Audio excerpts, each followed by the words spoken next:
Thank you, Linda, for both suggesting this and agreeing to just give a brief introduction. It's really nice idea, because I know you're a fan of Ricoeur, so it makes sense. Yes, I don't think I did actually suggest it. Oh, did you not? No. Okay. It was Nicola who suggested it, and Corinne sort of took it up, and well, Nicola looks astonished, but you'd agreed to introduce it.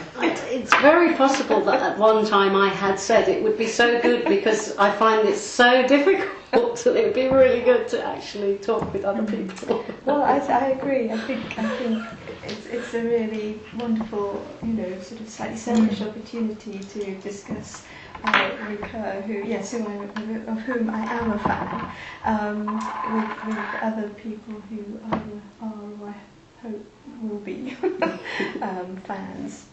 But obviously this is, all of us together, and I thought I would just sort of start off though by saying why I chose this text, and why it was both, I hope, useful to start with, but also why it was useful for me. So obviously I was trying to find something that would link in with the novella. Is it novella and the TCRU theme of the everyday?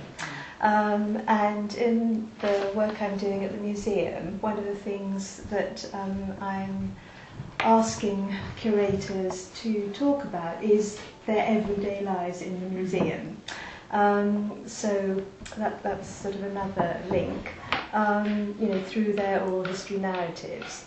And curators are a certain type of historian, and in my PhD, one of the sort of main questions for me, and why Ricoeur was sort of so wonderful to discover, was that he writes about the relationship between history and fiction as the two sort of archetypal narratives. And within history itself, sorry, before I get to that, and that one of the other things that is always a sort of question for historians, perhaps as well as narrative researchers, is whether there is an opposition between reality and fiction, just as many historians say there is a distinction between history and fiction, and that in some ways narrative distorts real life, that it's a form that's imposed from without. The other reason I chose this text was that it seemed to me to sort of bring together lots of themes that Ricoeur examines, in other texts. The sort of the principal one being the theme of mimesis, which elsewhere he, as the text sort of describes, but perhaps not in the language of say, type of narrative or other texts books that he's written, the sort of pre-narrative condition, which he goes on, which we're going to talk about, I'm sure, which is prefiguration, the notion of implotment, which is, bringing the discordant elements together as configuration, and the other one, which for me I've sort of thought about in relation to, for instance, artworks, is refiguration, or what he also terms appropriation. And he has actually written a really, I think, good essay on that. And the other thing that comes up in this particular text is his concept of narrative identity. So it seemed to me that this was a good text that brought all those together. So this question about what is the relation between life and narrative, and he refers to the paradox that in a way the sort of philosophy, his historian Louis Mink, his famous phrase, stories are lived but not told. And that, so really the essay is the attempt to sort of explain his position. So sorry. I don't know. There's also water. If you want to. So that's I don't know. Should we go round and say what and why, or more organically, people can just say what they feel. I mean, is there anything? So that's a really nice introduction. Is there anything that you particularly, from your point of view, want to pick up on that you want us to bear in mind in the discussion, which we may or may not come to?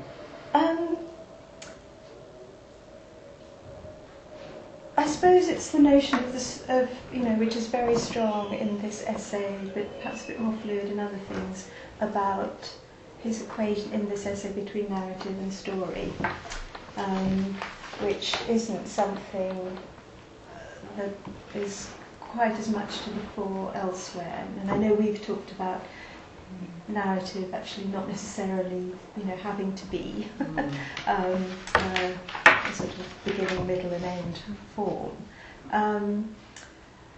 But I think the other thing that for me is really important, certainly as a historian and thinking about not just a historic sort of curators giving you their narratives, but also thinking about the institution, the way the V&A, which is over 100, its origins are really in 1851, has a sort of parallel history. Is what he says about innovation, and that and he gives the example that even the anti-novel is challenging the traditions. So that imagination does have to come from somewhere. So I think the way in which that this idea of sedimentation and innovation, which is something that he also applies to identity, I think it's a very useful concept for me in my work. So that's one of the main things. Yes, and appropriation, which I mentioned. And I don't know what other people feel, but for me, his sort of tripartite elements, prefiguration, the stories waiting to be told, and configuration, the way in which we bring the threads of the stories together, and then appropriation, meaning the way in which we then, I suppose, make sense of the text and enter the world of the text. I find really convincing in my role also, not only as the listener, the researcher in my work, but also then in the way in which I interpret it.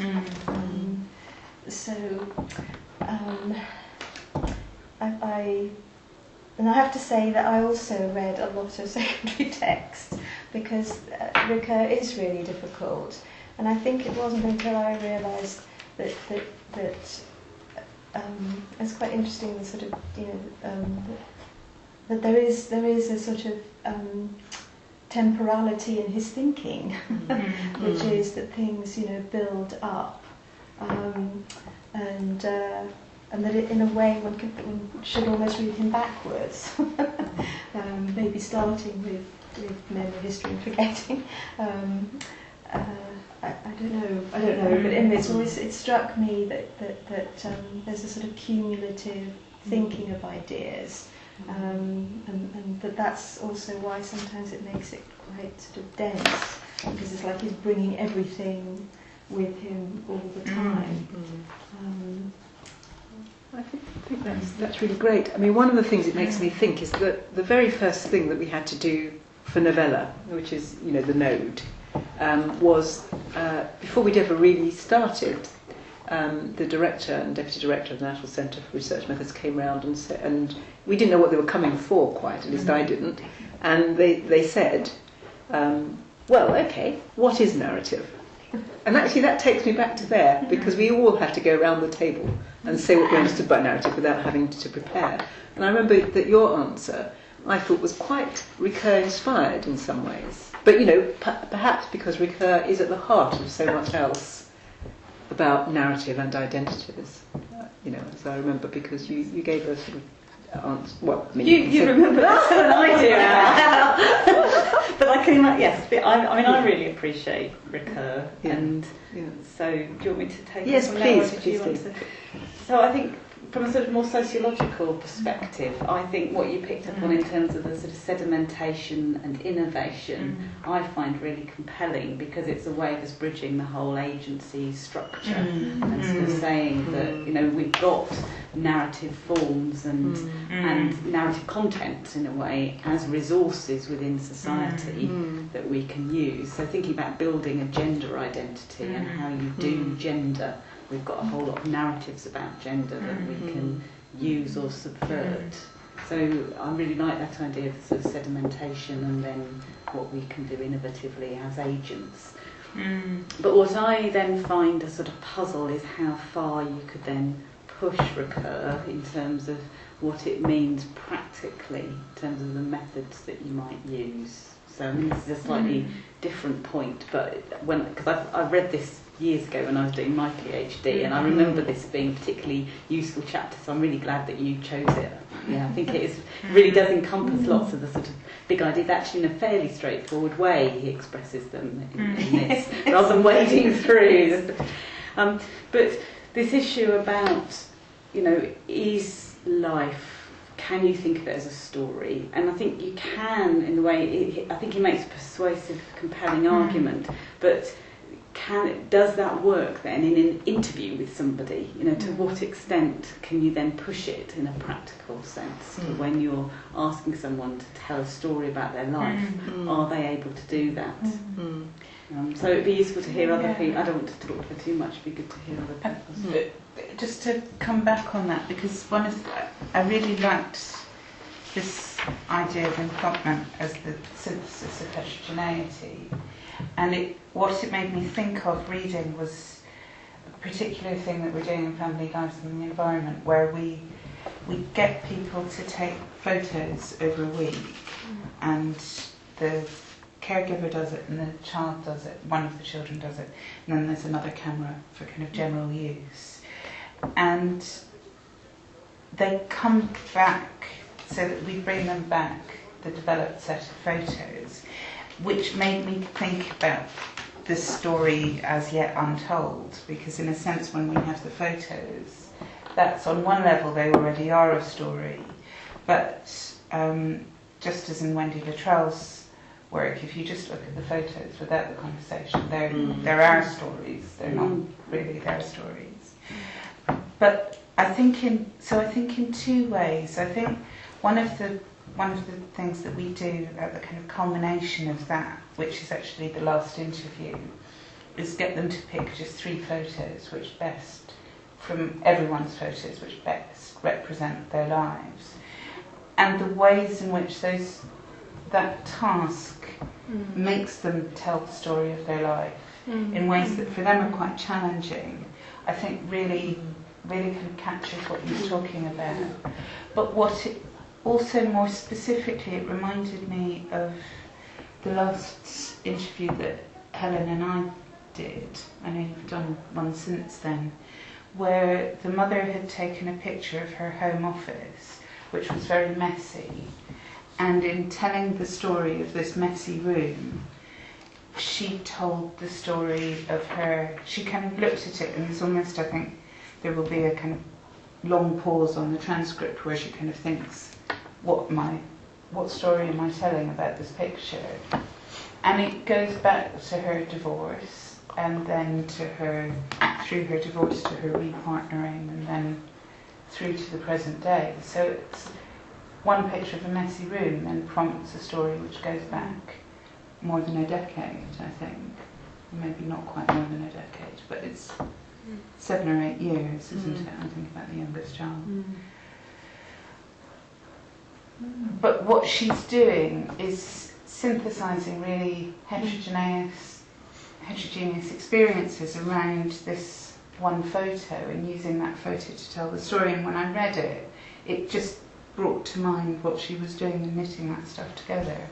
So I don't know how that ties to your point about methods, but...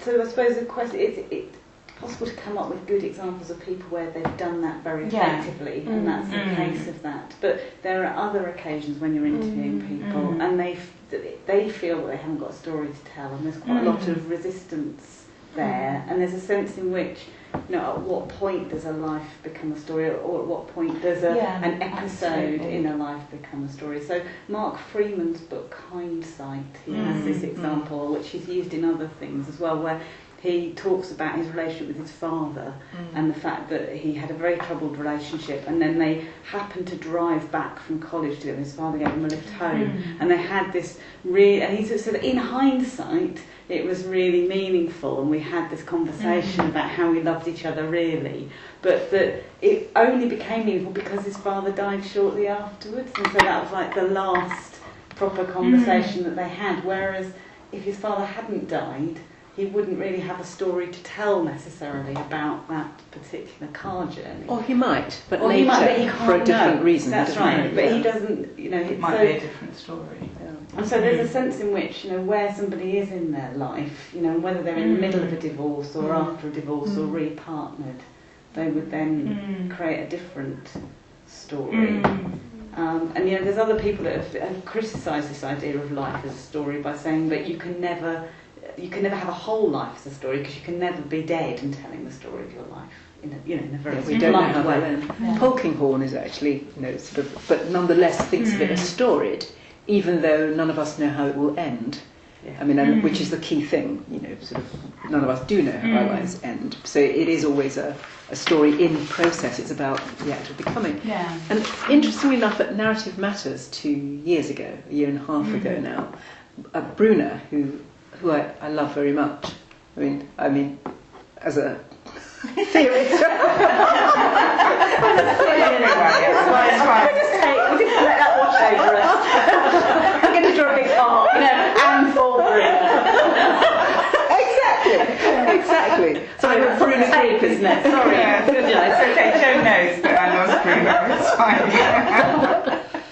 Well, he was one of the keynote speakers, and partly it was that at that conference people were taking apart the strong version of Life as Story, which Ricoeur has given birth to. And to some extent, which I'm sorry, I agree that it can't be the strong version, because life isn't just story, and I really think that another development helps us with that methodologically, which is the small story approach, which some people don't like, but which I find exceptionally helpful, particularly for things like you're talking about, Jane, which is when people don't have the story to tell, or they claim they have no story to tell, and so on. And recognise it. So that's one development, I think, that really helps with that. And the other is the co-constructed thing, because whose story?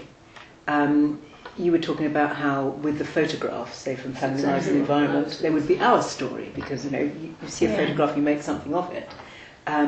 So together you're making a story of something, and you have to ask, I think really the conversation analytic question, why this utterance here?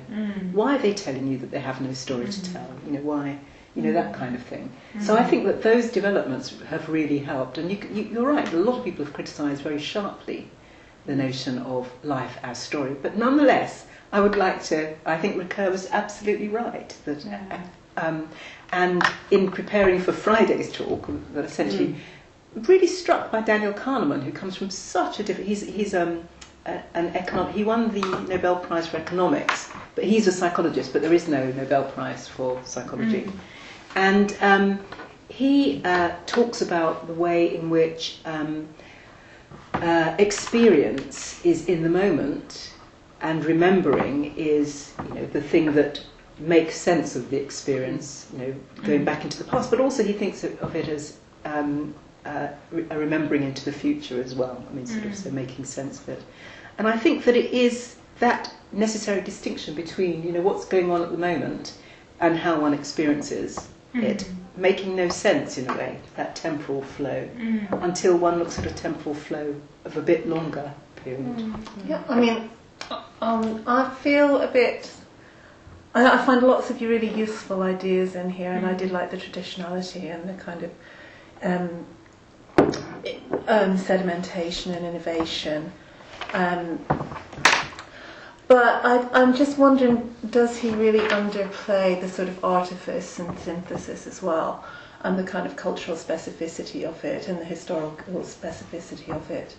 And I think, you know, life is often story, but I think there's much more to life than narrative, and I think there is narrative. He doesn't.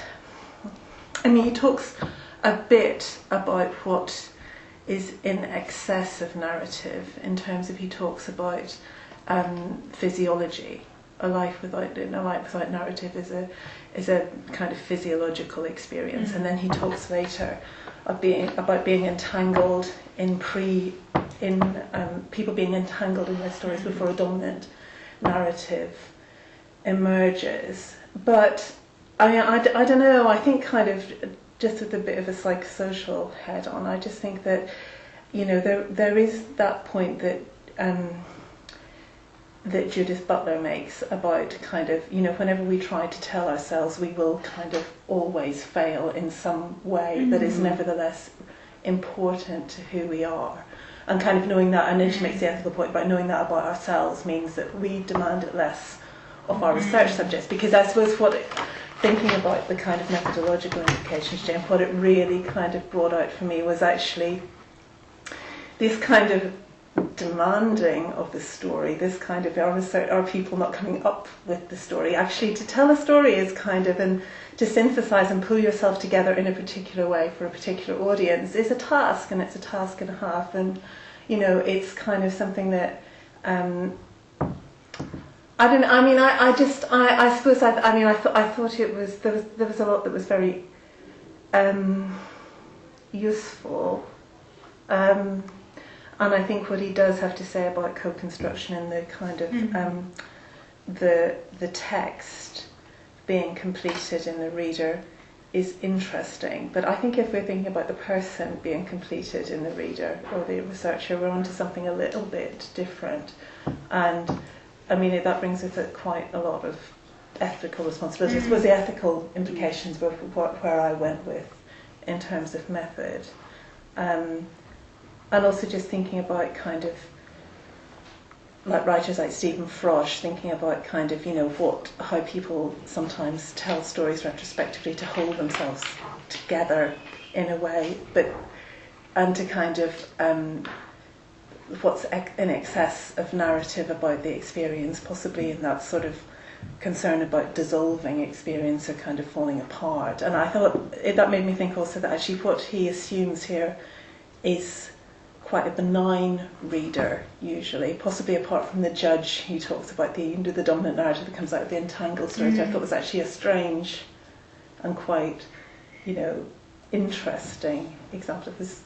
Thinking about kind of normative and Foucault and disciplinarian kind of ideas, but by and large he's thinking about kind of a reader that kind of can sort of work with the person. He uses a therapy example to kind of come up with a kind of version of a life that is livable with. So yeah, I mean, I thought he set himself up a strange task at the start to kind of have to prove, you know, to prove a synergy between narrative and life, which I didn't think entirely it's provocative, but it's not entirely necessary. And I think he got a long way for me with that, but not, I don't know what everybody else thinks about.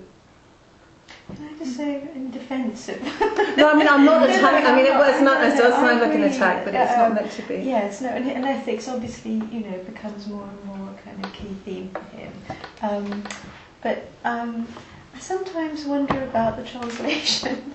From the French. Yes, because in a way, if we remove the story word, and because I think the key concept in a way for Ricoeur is configuration and implotment, then I think that brings us back to the small story, the way in which we plot things at different times for different purposes.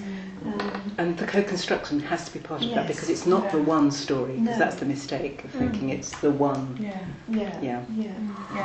So I wondered whether that, I mean, I have to say, I think that was much more how I read it, that what he says allows the small story, it allows stories to be unstable, to be revised, and the psychoanalytic example he gives, he talks about things being bearable and intelligible. So I think he's allowing for narratives to be incoherent, for them not to be kind of neatly storied, and where he draws on Augustine, and he talks about the permanent contrast between the unstable nature of the human present and the stability of the divine present. I mean, I took that, I read that as him saying, well, stories are always dynamic, they're always, because we're always becoming and in process. It's only the divine that includes past, present and future in this kind of coherent unity. So I mean, that was, I guess, because that's how I think of narrative as well, but it seemed to me to fit with that. And I think that, to go back to what you're saying, Heather, that actually he made me really, remember why I like Butler as well, because, a lot of Butlerian ideas are actually in Ricoeur.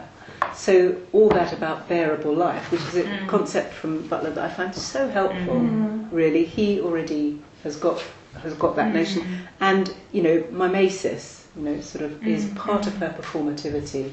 It's absolutely crucial, and I think that what you said at the beginning, Linda, about perhaps I think you said about being perhaps too storied, or perhaps it was Jane, treating story too much as if that is narrative, as if they're equivalent, and they're not. Which is why I like small narratives, because I think his distinction between fable and implotment, fable and plot rather, is an important one, and that not all stories are fabular in that way, they're not all fables. And the small story, the wanting to break into story, or doing something else, or just carving out something little, is important. And the fact that it's multiple, because that seems to me to be crucial to identities. It's got its roots here, even for the bits that are not that well developed. So I don't think that, for me, he doesn't underplay historical specificity, because one can situate it in, its time. And fabula. I don't think I said he underplays historical specificity. Right. I think what I said was artificiality. I said no, not artificiality. I think there's kind of artifice in synthesis as well, which is, and I think absolutely that there are, that kind of the synthesis one makes of a story depends on For the reader. It depends. Yeah, this notion of being complete in the reader, I think, is incredibly useful, because there's that kind of there's a sense of actually of co-construction, and there's also a sense of a kind of vulnerability for the narrator then as well, which I picked up. I think that and the possibility of slippage. Sorry to interrupt, but just if you're dependent on the reader and the reading, it's all that postmodern stuff about sort of no guarantees of, exactly. And I think that was what I was trying to say. I mean, if around kind of the kind of the reader, this kind of notion of the responsibility of the reader then to complete, this, and also the notion of completeness. Okay, it's obviously it's not complete, and it never is. But I think that to leave that to one side, but. I think absolutely sedimentation and innovation does get it. I think that was my point, that it does get it, the historical specificity and also kind of change over time as well, which is in a really useful way. And the kind of just the sort of, I don't know, something about the instability of the reader as well, I think is interesting, and also about the kind of task of storying or telling a life. And I think this, I don't know, just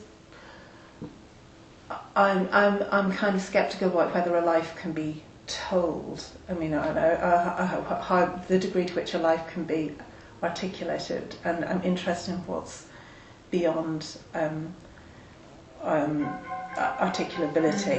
What can be articulated? But yeah, so that that's my point.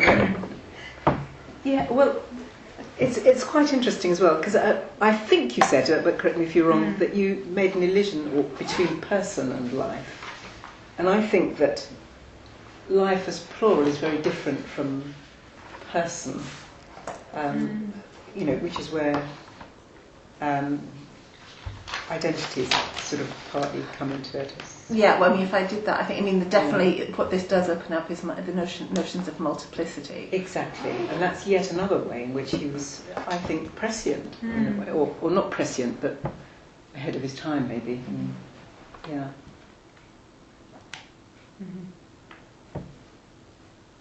I mean, part of it, I think, is a sort of response to narratology. Yes. Isn't it? Yes. And I think that's actually criticism maybe of it. where this sort of I mean, for me, not I was going to say overinvestment in the role of the reader, but that which in a way I do actually really like, which is about in a way the pleasure of reading, the pleasure of listening, and that I really appreciate it in him, because I am a great reader of fiction. Because my background is literature and history, so that's another reason why I find him more, or his ideas more convincing than I do narratologists. Even from the sort of just the standpoint that I don't really enjoy reading what they have to say. I think that's a really good point, because I think I really liked that idea when he kind of opened up that idea that people read not to know they're not alone, but actually he sort of thinks about it in that three-part way, and I thought actually that was very convincing and thoughtful, and had a proper sense of actually how one might think about an interview text and think about actually start to unpick what one brings oneself through analysis, and how one might, reading from fiction may sort of bleed into kind of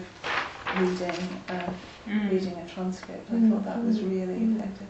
But I don't know so much about because obviously there's a conversation here that's gone on way, way before this text, and I don't know much about that, so maybe you can. I think it's part. I mean, there seems to have been at some point some event where there were historians and sort of all sort of discussing, I suppose in the late 80s, not possibly early 90s, before this collection came out. I don't know. The book, I remember, the introduction is by David Wood, is very, very good, I seem to remember. And I think people were invited. It's quite a lot. I think Hayden White, for instance, has an essay I can't remember who else now. So I think it's in a located in a particular context.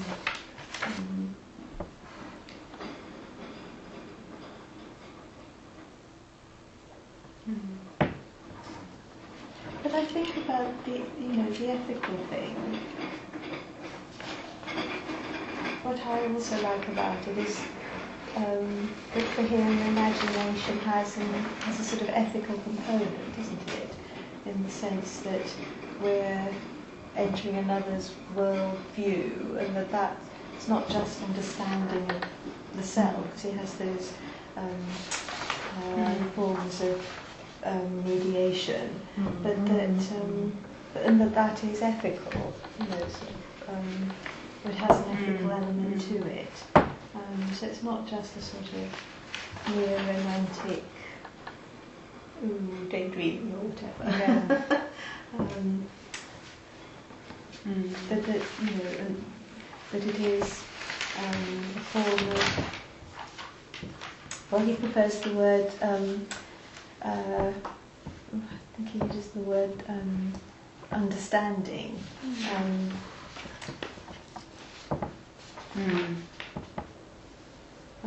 Where he talks about frenetic Yeah. understanding. Yeah.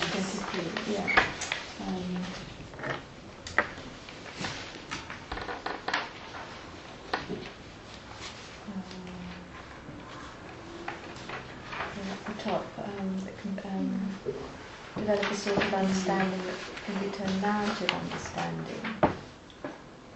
Which page are you on, please? Page 23. 23.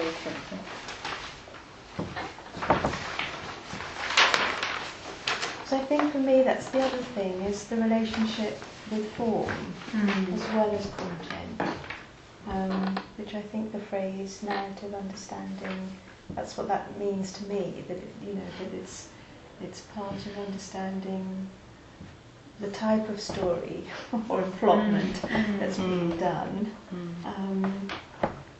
as well as what it is that one's appropriating from that. So is there, can I just check, because I've not heard this word frenetic before, is it kind of, from what you're saying there, it sounds almost like a kind of compassionate kind of like understanding, like you're actually sort of, if someone's telling a story of misfortune, you're kind of actually, and they're inviting you to sort of sympathise with them. That's the frenetic understanding, would be kind of trying to sort of understand in a kind of sympathetic or compassionate way. So I haven't come across the word before either, but I'd assumed it meant more as not necessarily compassionate, but just a practical way rather than an abstract way. Okay. So if I said to you, what sort of person are you? Yes, in an abstract sense you could say, I'm a very kind person. But in a way, if you couldn't think in those abstract terms, you might say, I'm the sort of person that if I see somebody trying to cross the street, I'll help them. Or, so that, and you would actually then give a very practical story as the...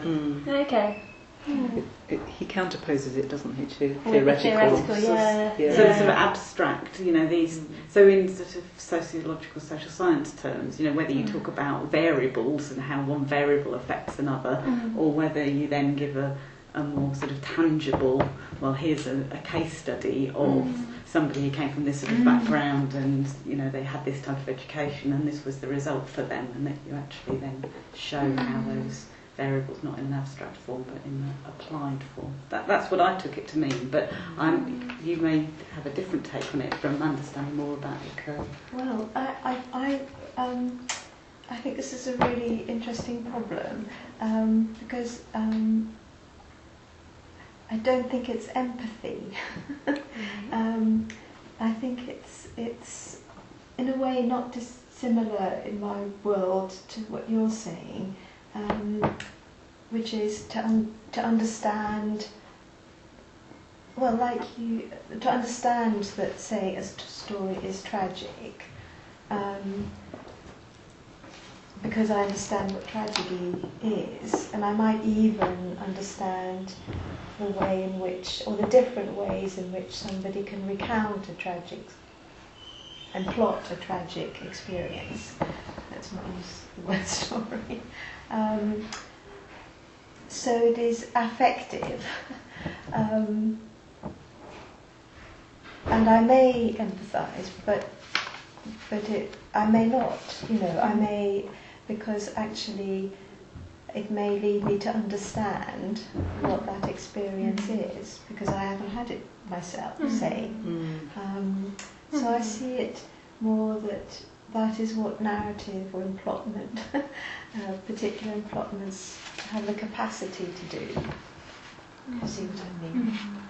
I guess I'm thinking of kind of quite specific examples from the India data on the Family Lives and the Environment project, where people kind of tell the story of why they've come to be in the situation they are as a family.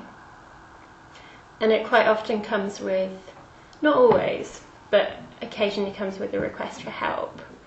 And it's quite kind of difficult to hear.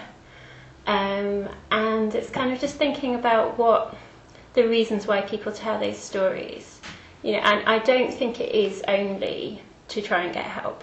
I really don't. I think that's a kind of, because we were very specific right from the start, we're not here to help you. And whenever at the end, there might be a request for help, we say, well, as we said at the start, we're not here to help you. People will say, oh yes, you did say that, okay. And so it's kind of, well, since we're here, I thought I'd just say it once again. But, that's not the only reason why they're doing it. But I think it's partly perhaps to generate empathy. And perhaps there is just something of a kind of making sense of it for themselves. And also the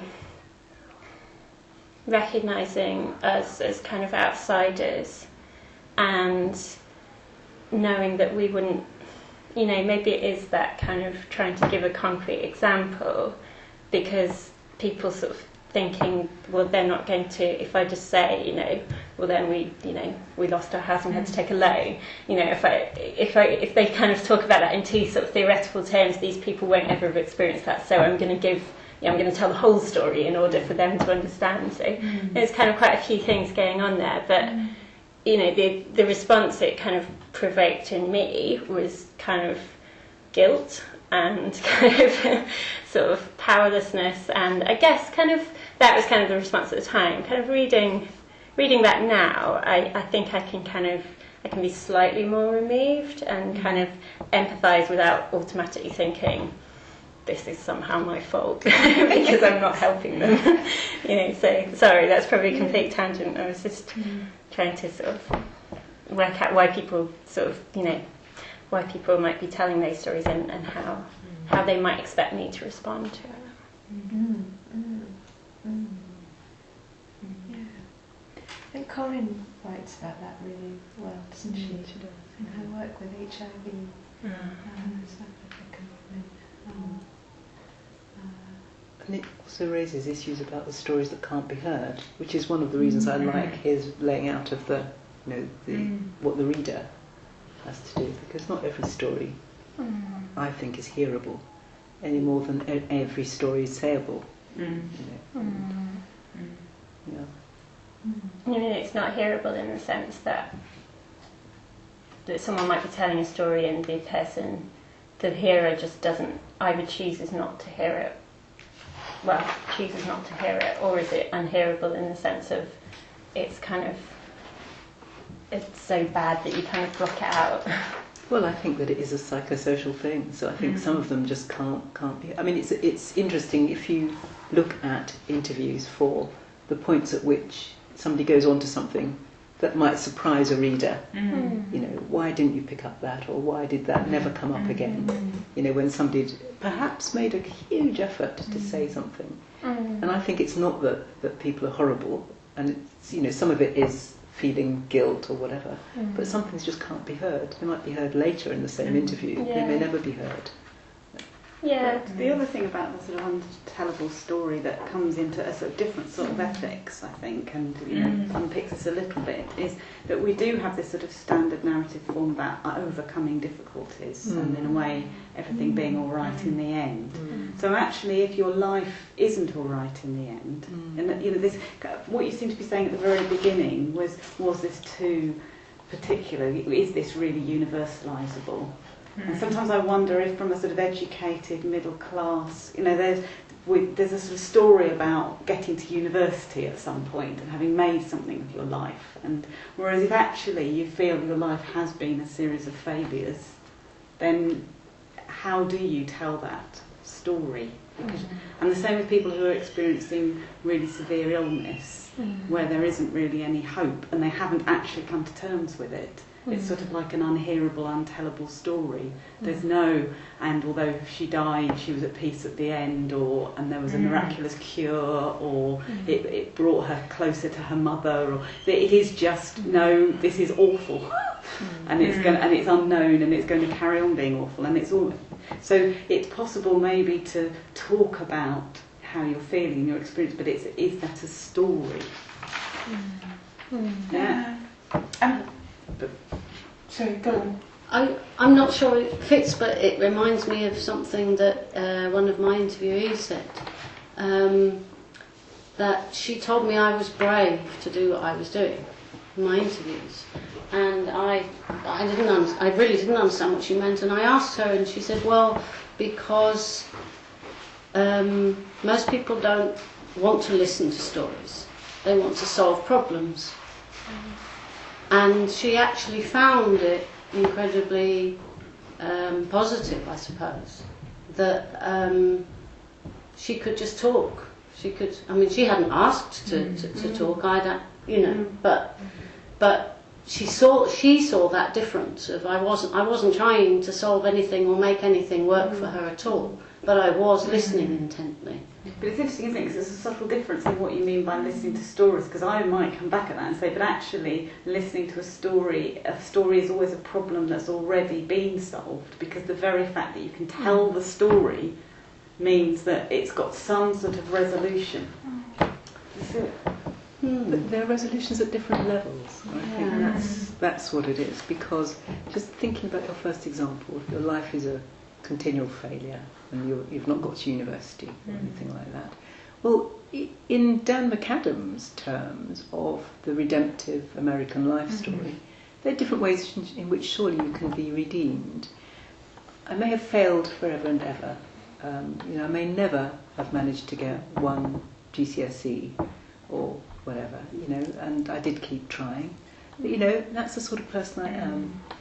Look at Jane. She just failed to get the Nobel Prize in Physics, and that put her right off. She went off the tracks. Whereas I didn't get a single O level, and yet look at me now. I'm still, I've managed to hold down a house. Well, there you go. You see. So now you're completing the story. Well, that's what I mean. This is what my argument would be. Not that it's not possible to not be successful, but find. But if as soon as you reach for some sort of, but I've been successful in my own terms, you've then made it into a story that is tellable, and you've resolved it for the listener. But all the time that someone is saying, I just don't know what to do. What shall I do next? Everything is a disaster. I can't make a decision. That's not a story. That's still sort of life in progress. This was actually part of that, because she was talking about why she hadn't gained citizenship. So in a sense, I think... But that's a failed story. It's not a story.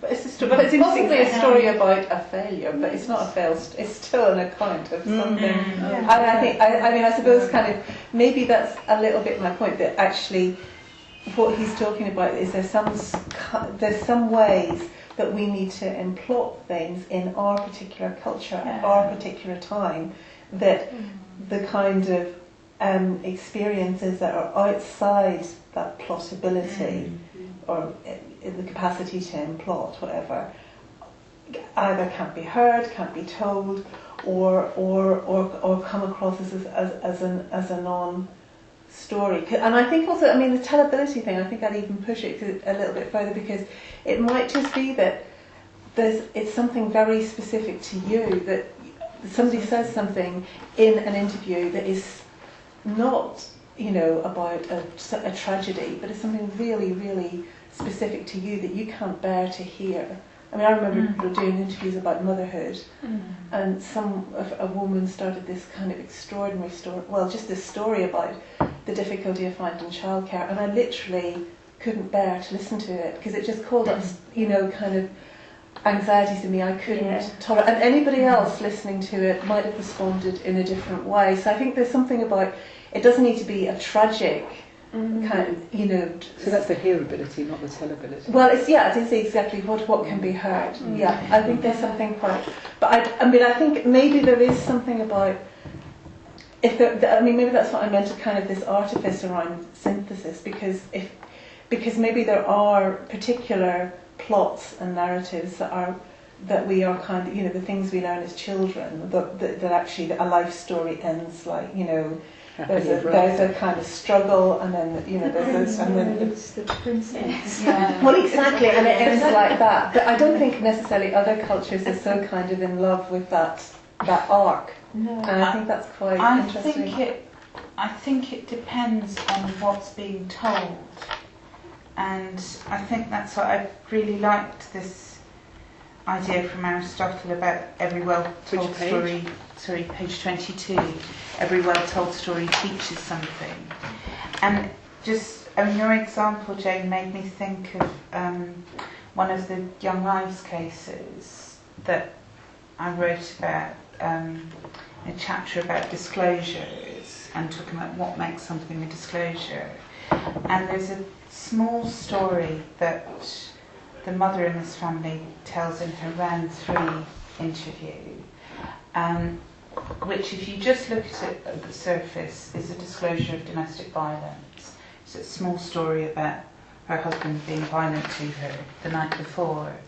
But through the narrative analysis, what you see, and this is in the context of an interview where her son, who's the primary wage earner in the family, has died suddenly fairly recently, and the family's in the midst of grief, in the midst of all kinds of turmoil. So they're not, exactly as you said, they're not at a neat point where, and now everything's all right. It's not. And she tells and retells little kind of miniature accounts, synthesised accounts of the son's death, which, so she's kind of, but not all at once, does she? Not all at once. It would peek through the kind of, yes. Even like some people say he was killed, and you know, then there's talk about it's because he chewed too much tobacco and he had a stomach problem. Yeah. But she also very specifically just kind of tells and retells the devastation that it's wrought on the family. And what she's actually doing in this small story about domestic violence is not telling or teaching the interviewer about the domestic violence. It's a story about her younger son's response to it and how supportive he's being within the family. So, I mean, it ties to your point, Anne, about, you know, it's about what makes something tellable, but what she's actually doing with that. And if you just look at it on the surface, it's a story about domestic violence. But if you look at the narrative construction and what she's trying to teach, it's about how great Ramatullah is, that he's grown up and he's... But I suppose I agree that, but I'm also just sort of holding on to a fairly strong sense of story and thinking about the sort of Hayden White, that it's not just a chronicle, that it has actually got to add up to something. So that's what I mean about some stories not being tellable, because they haven't yet added up to anything. It's just one thing after another. The story of the son's death, she retells and she retells and she retells. It doesn't have any resolution. No. What she's doing is teaching the interviewer how devastating it's been. So she doesn't tell it. I mean, you could see that the account that she gives of the younger son has echoes of the kind of redemptive narrative notion, and it ties to how well the family is pulling together. And it certainly has a narrative arc, doesn't it? From a very different narrative culture.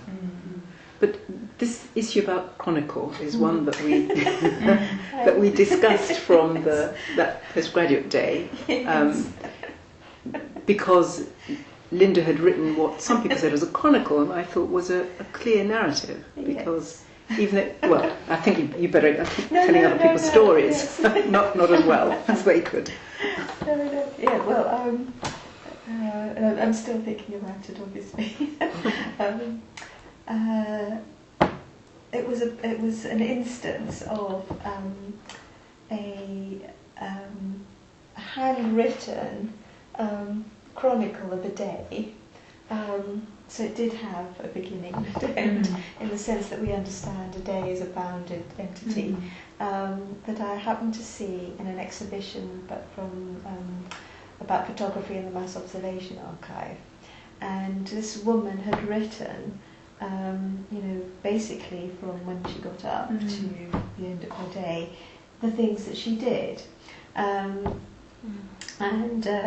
within that, she also refers to, which is another recurring thing that I'm very interested in, how people, the role of others in the narratives. And she includes things that her husband did. So, for instance, he takes out the rubbish. And I think this was from the sort of late 1940s. So there is a story, I felt. But I also am thinking more about the timetable and other forms that just, in most senses, people would say are not stories and not narratives. But if you agree with me, which you may not, that the particular forms construct certain kinds of narratives, the chronicle is a form of emplotment, as is the timetable, that we understand and we appropriate. Like I appropriated this day in the life of, to actually, I felt, to understand a lot about this woman's life, and to learn a lot about her life. So I think that it is a form that, in our culture, for us, even if I just use the word timetable, we all know what I mean. So I'm trying to bring the chronicle sort of back into the narrative fold. But also, I think that just trying to think about discourse and de Saussure's syntagmatic rules, for example. I think those in a way are storied. I mean, sort of, so you understand what the 9:18 from Liverpool Street to Manchester, I mean, not that trains go from Liverpool Street to Manchester, it really doesn't matter, is because, of our understanding of the culture's syntagmatic rules, that the 9:18, there's something odd if it's gone before the 3:20 or something has gone, or there are all sorts of things that make it actually into a co-constructed narrative potentially about time and what things are and so on. I haven't given a good example, but I think you get what I mean. So I think that discursive thing that you get paradigmatic and syntagmatic rules, and the syntagmatic helps you with an understanding of where things are placed and how they should be in relation to each other, and sometimes in relation to people, means that I think it complexifies that distinction between chronicle, or helps to complexify. I mean, some things are just chronicled and not stories, just a list. But, once you get character, the husband taking out the rubbish, a little leaking of emotion or whatever, which, because chronicles often don't occur in pure list form as such. It's interesting. Can we just have a look at that bit on page 26 at the top? My thesis is here that the process of composition and configuration is not completed in the text but in the reader, and under this condition makes possible the reconfiguration of life by narrative. And I think that that's really, really interesting, because he's not saying that it is the reconfiguration of life by narrative, it makes possible the reconfiguration of life by narrative. And, this together with the fact that he sees some things as being pre-narrative, which he makes purely biological, but, which psychoanalytically would be things that can't be said.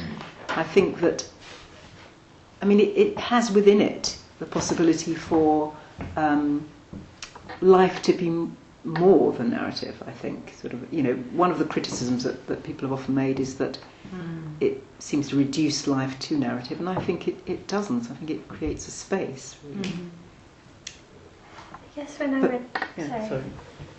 read that, I was slightly confused about whether, when he says it makes possible the reconfiguration of life by narrative, and I don't know if it necessarily is an either or, but I wasn't sure if you meant that the reader's life is reconfigured by what they've read, and that kind of changes the way they see their own life, or if it's the teller that somehow in the telling of the story and having someone respond to that, the teller's, the narrator's life is in some way reconfigured.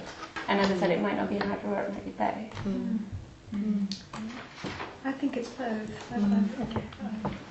I would have thought it's both, and I think it's why the whole notion, as you said earlier, of co-construction is so vital, because it's then also what was being said about what's hearable or not. I mean, it depends who's hearing it and when. Of course. And so I've lost it.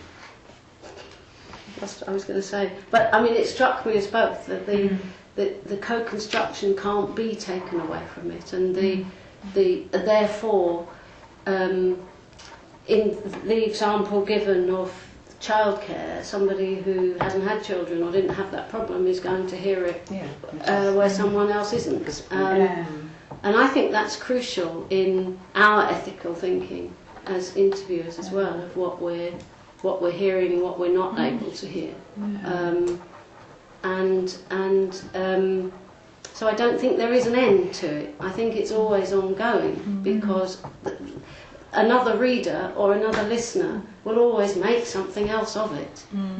It's forever an ongoing process, I think. But also that the person creating the narrative or the chronicle is doing it with a reader in mind. So in a way, drawing this point back to your one about, was that chronicle, you felt it was a narrative, and was it?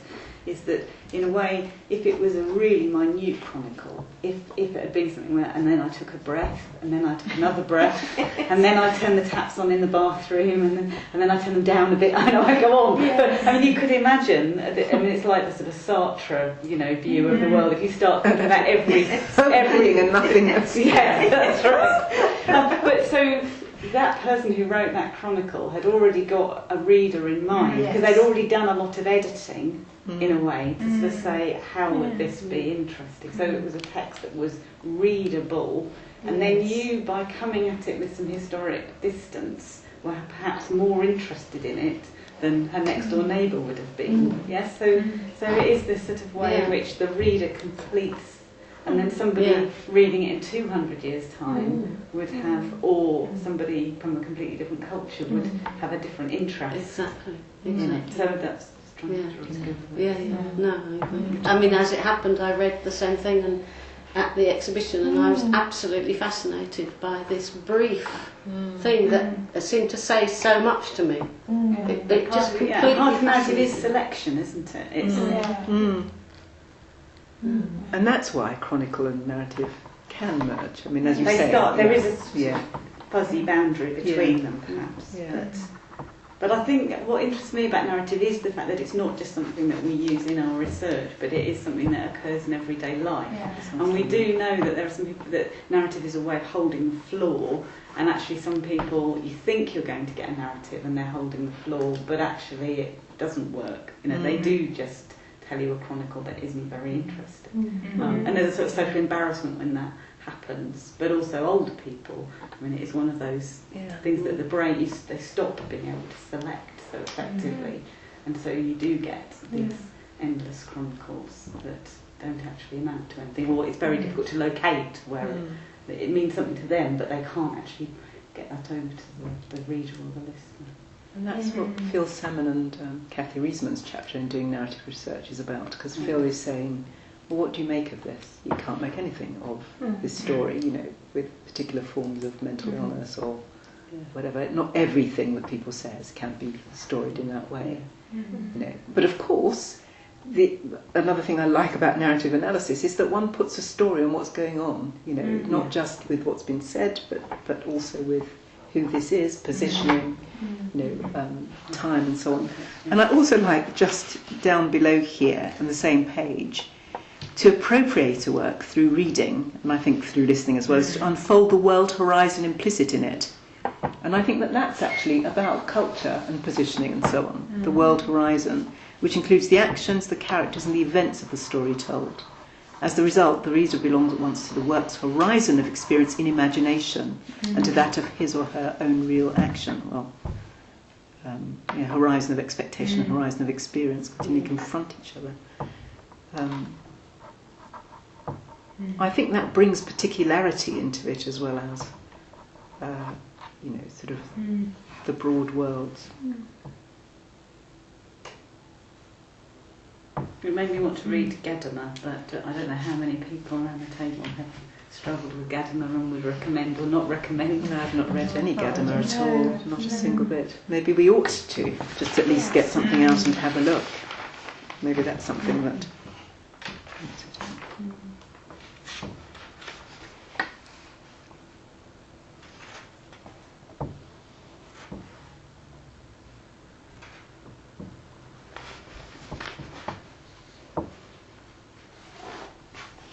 So I think it's really supportive of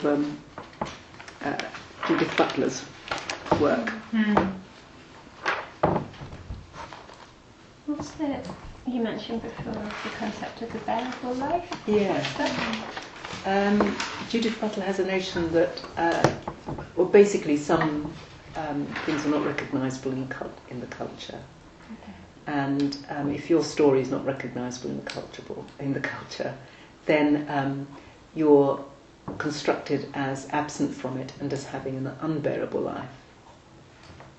So, and she's frequently talking about sexuality and in relation to that, and that some people are normatively produced and reproduced in the culture. So how does that then? Is there a way in which one can think about the sedimentation and innovation as a way of make, because in a way culture does make some stories eventually tenable, doesn't it? And it's not just culture. It's, sorry. Sometimes it's by. I mean, just think about Ukraine. People are, through their actions, making particular stories tellable, hearable, obtruded on notice. So, and that notion of sedimentation, I think very much fits with the Gramscian sort of notion that certain things sediment into common sense. They become taken for granted. I mean, that again fits with the what is normative and innovation is different. I mean, and who is allowed to be innovative? What conditions allow innovation actually? Whereas you can take for granted the sedimented things, common sense. Yeah. I mean, Gramsci is obviously talking about the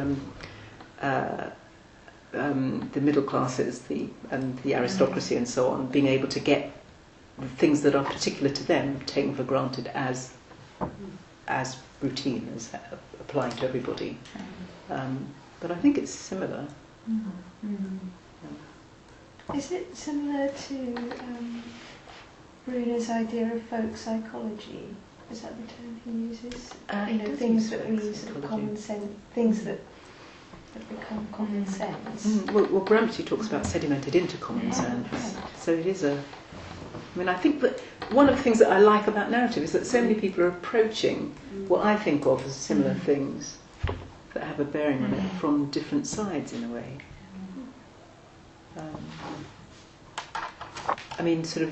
Bruno is very much the canonical narrative, is that part of folk. So for him it's a canonical narrative, whereas, for Butler it would be the normative, bearable, livable life. And Gramsci, all that sedimented into common sense. So that it's not questioned that, in fact, with the decline of deference, all sorts of things are questioned, but they still go on. We no longer doff our caps. Do we? Do we have Well, caps? this is what made me wonder, and this may be a question without an answer, but what he says on page 28 about action, and I wondered about how that relates to practice theory and Elizabeth Show's ideas about changing practices. Are you talking about the mimesis bit or something else?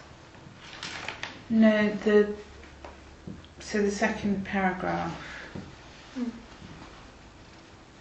We understand what action and passion are through our competence to use in a meaningful way the entire network of expressions and concepts that are offered to us by natural languages in order to distinguish between action and mere physical movement and psychophysiological behaviour. In this way, we understand what was signified by project, aim, means, circumstances, and so on. All of these notions taken together constitute the network of what we would term the semantics of action. In this network, we find all the components of the synthesis of the heterogeneous. That's quite interesting, because I sort of read that more as Jane's talking about the structure-agency divide and what becomes agentic, but I don't know. I mean, see, I read that in a slightly different way, because it sets another set of thoughts in my head about the sort of moral, and this sort of is almost like Gramsci, like what is a good life to lead. So I'm thinking of a trivial example, that the appropriate holiday to have as a well-educated person is one that you can tell a story about, so that you say, we went out to sea in this boat and we were just about to return home when the dolphins came by and we were so glad to see them. The sort of stories that people tell, or we thought we were going to get lost up the mountain but we didn't, and that is so different from the we went and we sat by a pool, and that there's something in our culture that sort of says it's not quite appropriate to tell a story about a holiday, which is we just went and we were, whereas in this it is distinguishing between action and mere physical movement, that an appropriate holiday or an appropriate excursion has some meaning to it. It's not pure pleasure, it's not just pure. So even people talk about going out to eat, they don't sort of, it's all about we discovered this fantastic, authentic, and there's a story about how you discovered it, but that is class, because people do tell stories about. I remember sort of being in can't remember where, Tunisia, and we were going out to look for some restaurant sort of near the hotel, and we met somebody else who was English who having heard us speak said, there is just a really good place round there. It does fish and chips, and it does egg and chips as well. You can get some proper food. And I think that's as much a story to be told when you go home as about going out and really finding food that you want to eat. And it's the same as the story we would tell about going out. We wanted couscous and the hotel wasn't serving couscous that night. But the story of telling both cases is that there's some action that you've sought. Yes, exactly. You've sought something that you desired, but there's still the sort of seeking element. And I think both stories are tellable in the culture. They're classed potentially, or cultured, or both. But I still think there's a sort of moral extra to being somebody who seeks.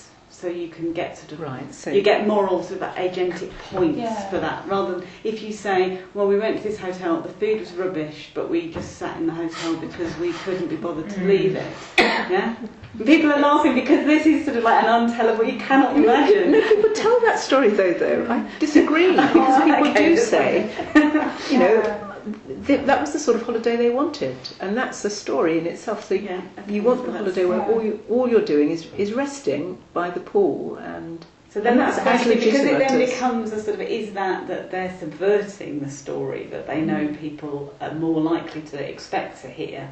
I don't think so. I think it is that people have different holidays and in mind the ideal, so that it would still fit with this notion of distinguishing between action and mere physical movement, because they would see that, you know, their action had been to get themselves a sort of holiday where Yeah, so maybe the they could holiday just itself lie. is Exactly. the narrated thing. Yeah. So that's Yeah, but I think that's what I was wondering about, the kind of dynamism in meaning and practices and how it connects to that. Because if you take, I mean, another example, like carpooling in Amrita's family, and the way in which the carpooling is told by the mother as being about friendship and socialisation and connectedness with her community. Like-minded people. Yeah, and by the father it's told as an environmental practice, which they've learned from living in the States. So they're both using it to make identity claims in different ways. And so it's not just about the movement from the home to the market and back again. It's about the using it as a identities that they resource in their construct through that. Yeah.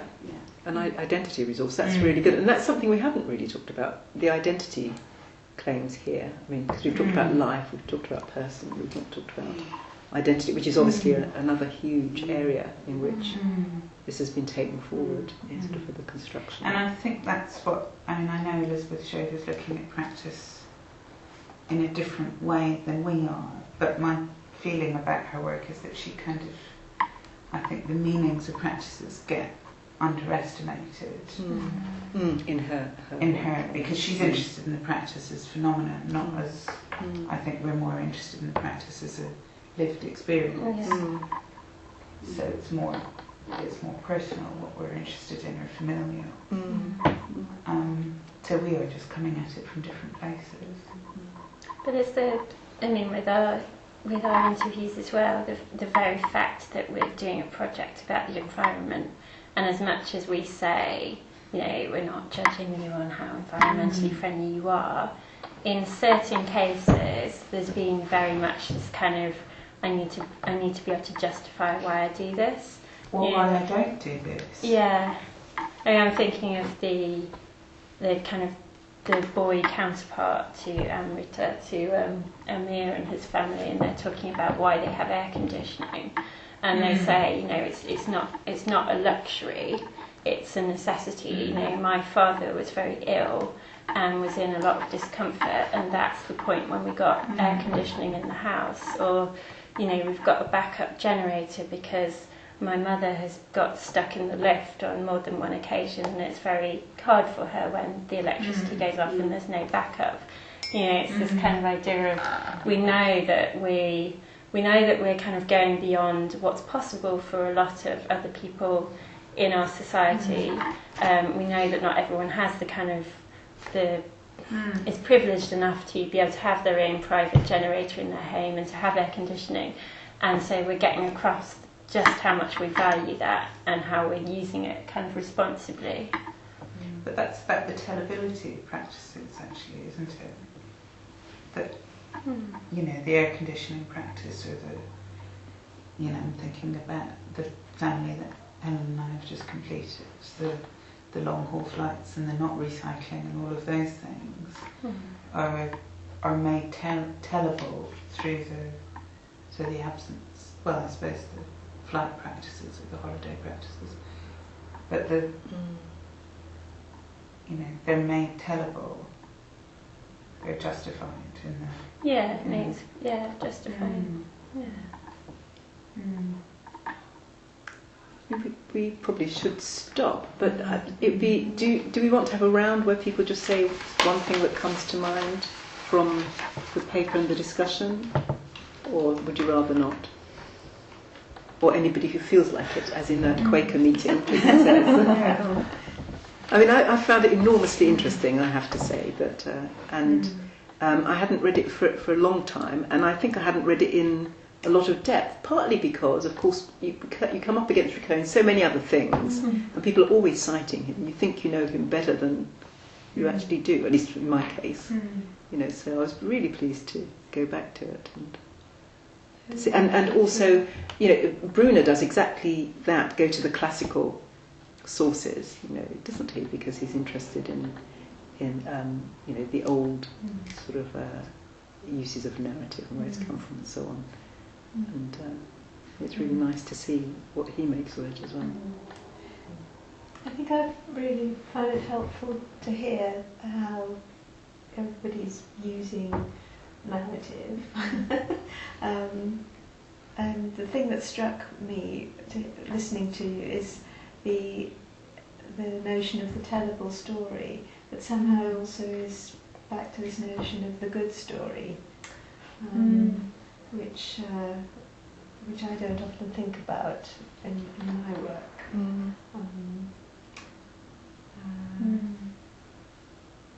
Which perhaps I need to think about more.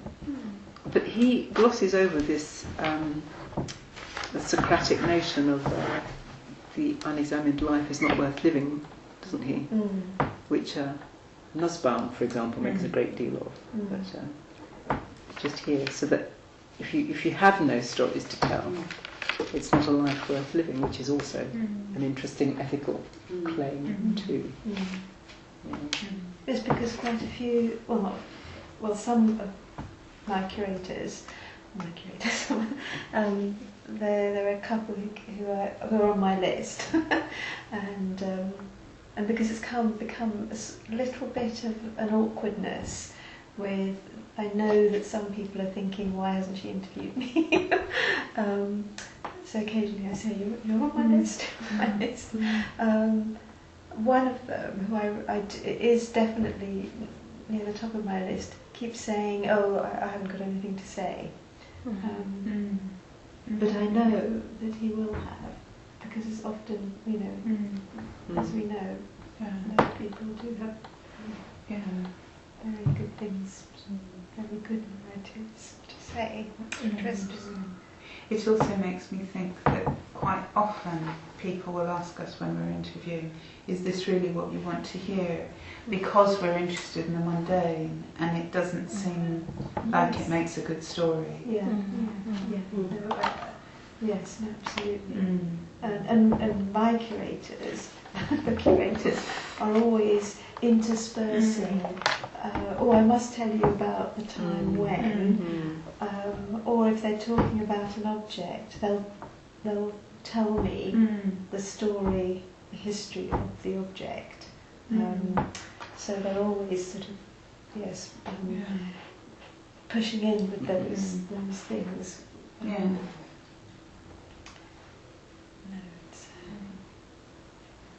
No, thank you. Well, thank you all. That's really interesting. And a really rich paper. Thank you. Thank you.